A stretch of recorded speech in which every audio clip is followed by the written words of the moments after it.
Some people say that The White Ribbon is an extremely suspenseful movie, one that will keep you on the edge of your seat for 2 hours, one that will put you in a cold sweat and keep you awake the night after you watch it. Images that you won't be able to get out of your head for your whole life, things like this. Others say that The White Ribbon is an extremely dull movie, a children's story that is perhaps best suited for putting your children to sleep. Some people say that the ending of the film is poignant and disturbing. Others are adamant that the film has no ending whatsoever. So, which is it? Well, once again, I'm here to say that the pretentious people are right. Well, mostly right. They're on the right track. Let's be frank. This movie is not very exciting. People who claim that this is a great suspense film, a great horror film or something like that, are probably people who don't watch that kind of movie very often, would be my guess. And if you are a horror junkie looking for your next injection of adrenaline, this movie is probably not for you. It's not exactly dull, but it's the classic case of mistaken identity and false expectations, right? When we go around telling everybody that this is a super exciting movie, that it's a disturbing horror film that will make a lasting impression and such, when that movie then wins the Palme d'Or, it attracts an audience of people who might not otherwise know who Michael Haneke is, or be a fan of his work, or know what they're getting themselves into. To be clear, this is an intellectual film. It is not a thriller. Furthermore, the ending is genuinely anticlimactic. I think it's hugely meaningful, and it could be intellectually climactic, but I can absolutely understand why people get to the end of the movie and say, that's it? Why are the credits rolling? Did they forget a reel of the film? Why are we being asked to leave the why are people standing up why are we going? I can completely understand. So we'll talk about the ending. And I'll get to spoiling the movie shortly here, but before that, there's some other stuff to discuss. Of course, if you've seen other Haneke films, you might not be so surprised that there's no sort of traditional payoff. He often makes philosophical films that are inside of a genre package to some extent. The genre gives us something to latch onto, makes the film legible, interesting, relatively exciting, for an intellectual film, at least, for an art film. But the genre is never really the most important thing, and it's never really fulfilled. There are ups and downs to this approach in some ways. Common approach, by the way, I will say, among sort of newer art house films, movies that in some ways are maybe thrillers or suspenseful, but can leave you feeling really unfulfilled. Sometimes the twists don't really make any sense. Sometimes there aren't any twists. There aren't the payoffs you'd expect to some extent. So there are ups and downs. This movie takes place in a German village just before the start of the Great War, World War I. The film is narrated by an old man recounting his time spent in this village as a teacher. He's looking back many years later. You can tell he's kind of older in the narration, looking back on his time in this village. Significant time. There's something, he's telling him this story because there's something poignant about it, something important later on in history. Given that he's a teacher, the students play a big part, and the children of the village are really one of the main focuses of this film. 25 years later, these kids would have grown up, and Germany would be fighting World War II. These kids would grow up to be fascists and Nazis, not exclusively necessarily, but they would grow up through this time in history. This is never directly alluded to in the film, but it is a hugely significant frame, and in some ways, it's almost, I don't even know if it'd be worth watching the movie without having some sense of this. Or at least picking up on this at some point while watching it at some point afterwards. This is a hugely, hugely important frame of the film. But let's not put the cart ahead of the horse here. The kids are not pure evil. This is not The Village of the Damned. It's an old horror movie, I think, remade in the 90s about a village with evil kids. This was spoofed in an episode of The Simpsons, one of the Treehouses of Horror, I believe. It was spoofed with the movie The Bloodening. With these evil, like, psychic kids or something, right? This isn't that. This isn't over the top. There are some similarities, maybe, and I actually would like to watch The Village of the Damned and do a video on it at some point, but this is a subtle movie, right? And the kids, they're sinister moments, but they're not pure evil, I would say. We'll touch on this a little bit more. One of the biggest ideas of this film is naive morality. The title of the film, The White Ribbon, refers to a ribbon that one of the children is required to wear after being unvirtuous, after having been suspected of theft or disobeying her parents or something like that. I forget exactly what. But the ribbon is a reminder to be virtuous, to be moral. And what a strange way that is to think, that a ribbon could make us moral, that this totally superficial thing could make a difference in here. somehow. Interesting. The kids in this film, they do seem relatively normal at first. There are moments of hooliganism, but this is perhaps expected. Like I said, there are some more sinister moments. Some of these are anonymous moments. It's a large mystery of the film is figuring out who has carried out some of these anonymous, sinister acts. There's some cruel moments from kids that you're explicitly seeing carried out by the kids, and there's some cruel moments from adults, both in rancorous, harsh punishments for the children and in more directly perverse exploitation. And these things all kind of seem to fit together, to tell some story of a village that's remarkably cohesive. In some ways, this reminds me of the phenomenal film A Brighter Summer Day, possibly one of the top like 5 films ever made. Amazing movie, which is really focuses on kids growing up in Taiwan.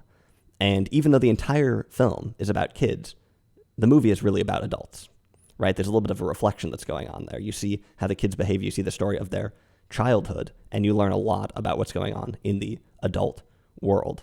And this is in some ways similar. Reflection is too simple a word, because it's not just that the children become a mirror image of their parents or something, but the parents are responsible for their kids. And as the parents have this naive morality, they allow certain things to creep in, as the parents are less than virtuous at times themselves, as they're provincial, as they are harsh. That also creeps into the lives of the children. There's some other interesting themes in the village. There's a feudal system, so there's sort of a baron who's there. Some interesting ideas. But I want to talk mainly about the ending. So this is going to spoil the movie, obviously. To some extent, this isn't a hugely... To some extent, it's not a movie you spoil in some ways. But the ending really takes it up a notch. Some people find the ending inconclusive, but I think it's extremely conclusive in 2 ways. First of all, it takes what we've just talked about with superficial morality, and it really drives it home. So the teacher, the narrator of this film, he comes to suspect the children at some point for carrying out some acts, for not telling their whole story. And he tells the pastor, who's a recurring character in the film, one of the parents who is a very strict disciplinarian, and yet as much as he's in touch with morality in a certain way, he's completely out of touch with his kids and with the true nature of the situation.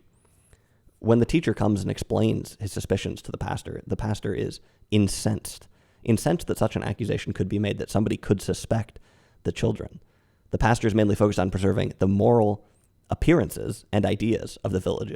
So to him, the worst possible crime is accusing to the children. It's stooping to suspect children, to let evil enter the mind in the form of suspicion. For him, the accusation is the crime, right? The accusation is the crime. And just like the white ribbon, he prefers some sort of superficial morality. Interesting. But the other big part of the ending is that there's an abrupt interruption of life due to the start of the war. And some people, this is one of the reasons why some people find it so anticlimactic, because it cuts off the storyline. I think it is anticlimactic. The mystery is never solved. Punishments are never doled out. The story is never concluded. And there's a number of other threads of the story that I've just left out that are not concluded. Instead, we go off to war.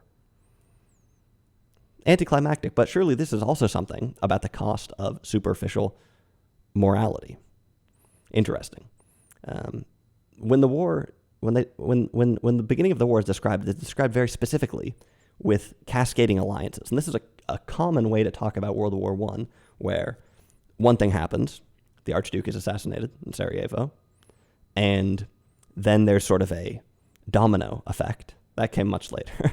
But there's sort of one thing leads to another, and one country declares war on another, and because there's so many alliances, everybody ends up at war with each other. Like I said, a fairly common way to talk about the beginning of World War I, but also a way that suggests a certain naivete. And I think that Haneke is very specific about this. He didn't have to include the war at all. He didn't have to include the beginning of the war at all, but he does, and he talks about it in a way that kind of foregrounds a certain provincialism in some ways, right? And again, we have this question of, well, while being hugely in tune with certain moral principles, are people out of touch with moral realities are they insensitive? Interesting. I think this is the crux of the movie, and I think it's a strong point of the movie. There are slight ways to which it rubs me the wrong way a little bit. And what it comes down to is that it's a cynical movie. Haneke's film is extremely exacting, but it's cynical. And beyond that, he's asserting that there is a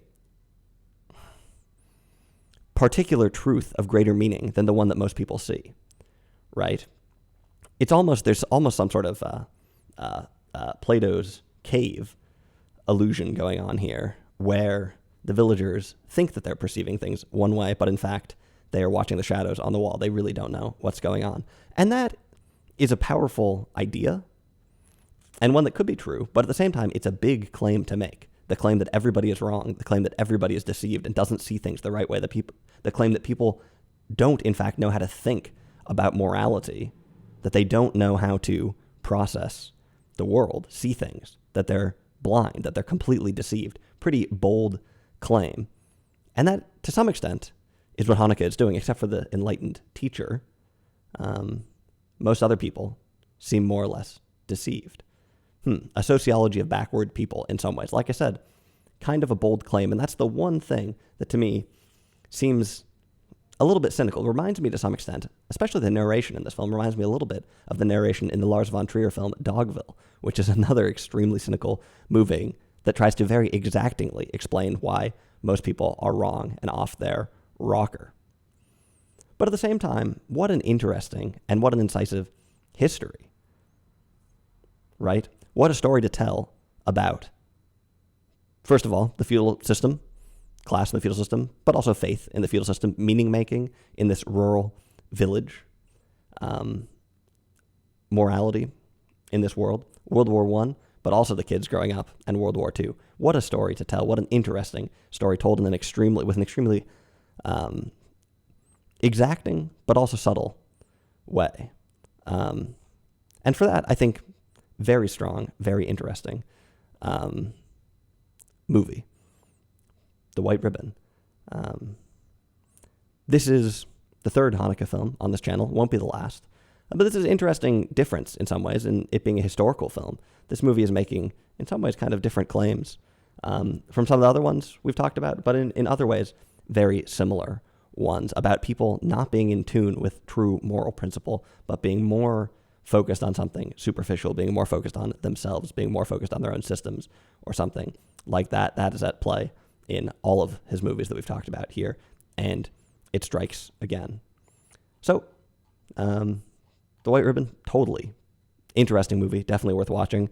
I'm not sure I can split any of Haneke's films that I've done on this channel in terms of which I like more. I think they're all about even for me. This is an interesting movie visually. It's filmed almost entirely in black and white. If you could see this movie on film, there might be a real benefit in this case because there's so much sort of darkness around that some digital formats can really make kind of noisy. But deserved winner of the Golden Palm, I think. Very interesting movie, The White Ribbon.